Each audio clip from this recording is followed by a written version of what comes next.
Assalamualaikum warahmatullahi wabarakatuh. Halo dulur, dengan saya Fitrika. Senang sekali saya bisa hadir menemani waktu luang Anda dimanapun Anda berada, berbagi informasi dan wawasan seputar Primbon Jawa. Wilujeng Rahayu, sugeng midhangetaken.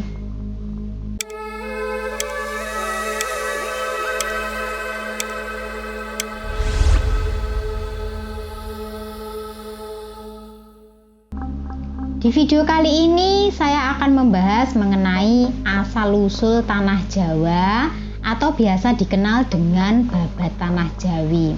Rasanya kurang afdol ya kalau saya belum membahas mengenai babat tanah Jawa ini, karena Fitka Channel itu kan kontennya berisikan kejawen yang mana meliputi Primbon Jawa, adat istiadat orang Jawa, kemudian yang berkaitan dengan weton lahir dan juga ilmu titen.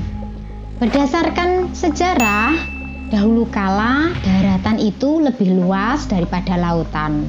Benua masih luas dan masih bisa dijangkau melalui perjalanan darat. Bermula dari banjir besar pada zaman Nabi Nuh, ini membentuk perubahan besar geografis di dunia.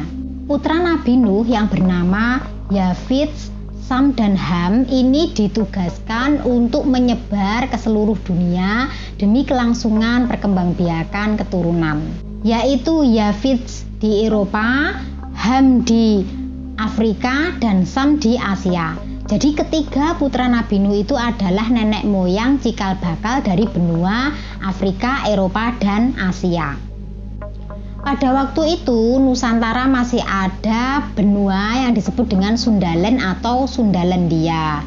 Oleh Plato ini disebut sebagai daratan Atlantis.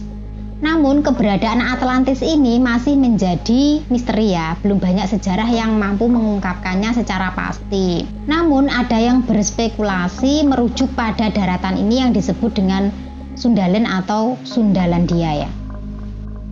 Dan wilayah ini termasuk wilayah Indonesia ya, akan tetapi Atlantis ini hilang karena tenggelam di laut. Anak turun Nabi Nuh itu menyebar di berbagai wilayah, di mana salah satu rombongannya itu ada yang berpijak ke Indonesia. Menurut kepercayaan Jawa kuno yang disebut agama Kapitayan, dipercaya pernah terjadi orang berimigrasi beserta rombongannya di tanah Jawa, yang mana setelah Sundaland terpecah menjadi banyak pulau.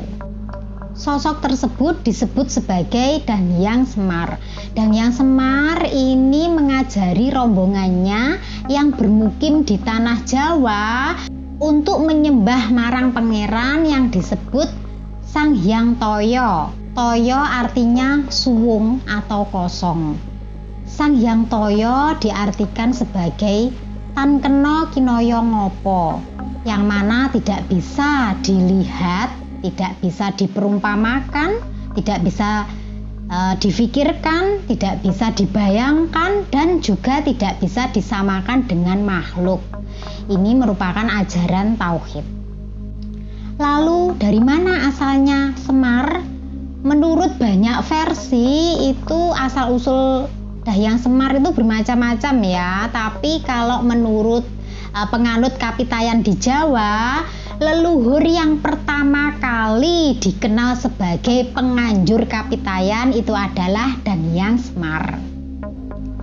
Dalam kitab kuno Paramayoga dan Pustaka Raja Purwa, silsilah Nabi Adam sampai Danyang Semar dijelaskan bahwa berawal dari Nabi Adam hingga ke Hyang Nurasa, kemudian Hyang Wenang, Hyang Tunggal, Hyang Ismaya, Wungkuhan, dan sampailah ke Semar. Dan akhirnya Danyang Semar bersemayam di tanah Jawa hingga sampai saat ini, namun dalam perwujudan gaib. Dalam serat Paramayoga disebutkan bahwa Pulau Jawa zaman dahulu itu adalah pulau yang sangat angker, di mana hutannya itu sangat lebat, gelap, dan juga masih sangat rapat. Bisa dibilang Pulau Jawa adalah pulau yang paling wingit di seantero jagat, di mana tempatnya kerajaan-kerajaan bangsa jin, gendruwo, siluman-siluman yang sakti, kemudian dengan berbagai jenis ya, dan juga binatang-binatang buas yang bebas berkeliaran di seluruh penjuru Pulau Jawa. Baik dulur, itu tadi penjelasan mengenai asal-usul tanah Jawa atau babat tanah Jawa beserta cikal bakal Eyang Semar. Mudah-mudahan wawasan ini bisa bermanfaat meskipun hanya sekilas. Wong Jawa ojo nganti ilang Jawane. Saya mohon maaf apabila ada kekurangan dalam penyampaian. Terima kasih. Saya Fitri Ika. Wassalamualaikum warahmatullahi wabarakatuh.